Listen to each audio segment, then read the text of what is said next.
So 2023లో 263K layoffs జరిగితే 2024లో so far which is 89K ఉంది. సో ఈ టైం రైట్ టైమేనా? ఎందుకంటే చాలామంది అనుకుంటారు లే ఆఫ్స్ తగ్గాయి కదా, so maybe this is the right time to go USA and find out a job who have valid visa. So నేనైతే నో అనే చెప్తాను. ఎందుకంటే మీకు 2023లో లే ఆఫ్స్ కొని 263 throughout the year, but 24 so far is 89K.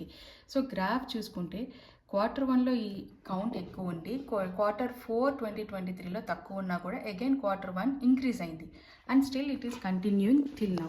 It may go through out this 2024 year.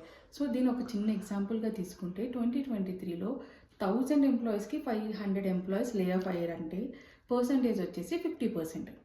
Okay, అదే 2024లో 500 ఎంప్లాయీస్కి 200 employees lay off అయితే percentage is 40%. So still the percentage is high. So you should understand this point. So ఈ time right time కాదు, ఎందుకంటే ఇంకా still we are hearing people are getting lay off from the big companies and my friends companies also. సో మీరు ఎప్పుడు రావచ్చు? If you are confident on your skills, if you are confident on you, you can find out a job within 60 days of period.